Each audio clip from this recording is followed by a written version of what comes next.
Boker Tov. On voulait dire, on a commencé à étudier les lois concernant le Kaddish, dans la prière du matin notamment, mais dans toutes les prières, mais notamment du matin. Alors, vous savez qu'il y a une montée de mondes. Il y a 4 mondes. La Siya, c'est notre monde, et notre prière commence tout en bas de notre monde, jusqu'à Baruch Shahamar. De Baruch Shahamar jusqu'à Yotzer, on passe dans le deuxième monde plus haut qui est la Yetzira.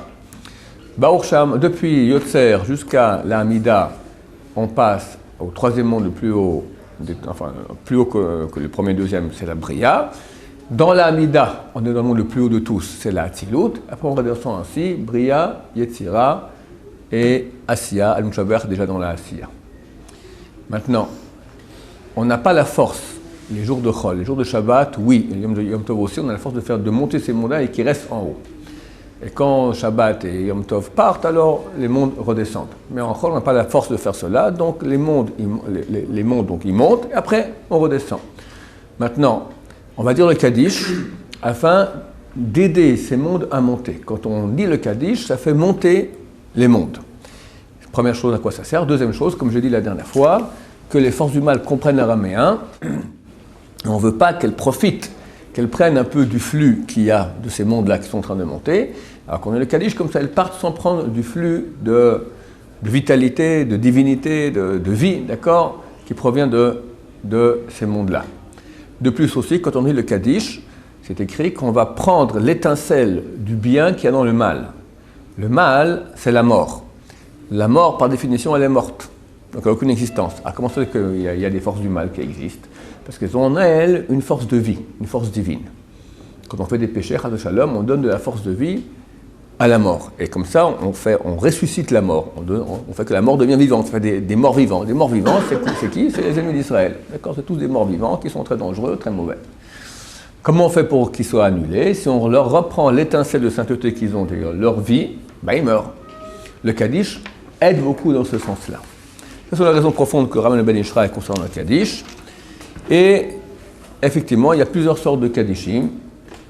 Il y a le Chatzi Kaddish, c'est le Kaddish qui finit après Be'alma.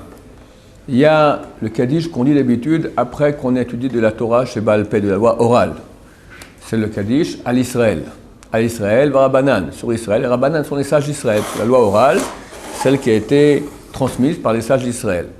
Quand on étudie de la loi écrite, du Chumash ou un des 24 livres de la Torah, si on fait les Teilim par exemple, les 24 livres de la Bible, Teilim par exemple, ou quoi que ce soit de Torah écrite, on fait ça la Bible, on fait le Kaddish Yesh Lama.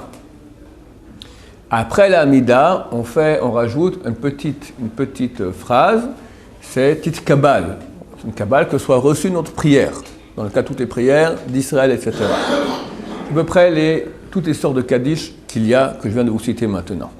Et en fonction de la situation dans laquelle on se trouve, comme je dis, après, qu'est-ce qu'on vient d'étudier par exemple, ou en fonction de la prière, dans quelle situation on se trouve entre quel monde, on dira un de ces Kaddishim.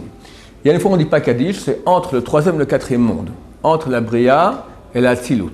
Le Rav explique un peu plus tard, pour des raisons mystiques d'ailleurs, c'est extrêmement mystique, il y a des raisons qui font, ces deux mondes sont très liés, pour ça qu'on ne dit pas le Kaddish entre les deux.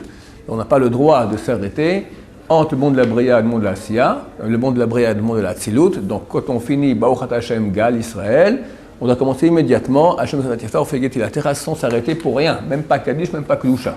D'accord? C'est un des seuls cas dans tout le cas de la prière, on peut ne pas s'arrêter pour répondre Kaddish ou Kedusha. Dans quel cas? Dans autre cas, Quelqu'un doit pas s'arrêter. je dis maintenant, quand tu finis maintenant les brachot de Yotzer, Baruch Hashem Gal Israël, immédiatement il faut commencer à Hashem Sadat Yafer, Feget la terre.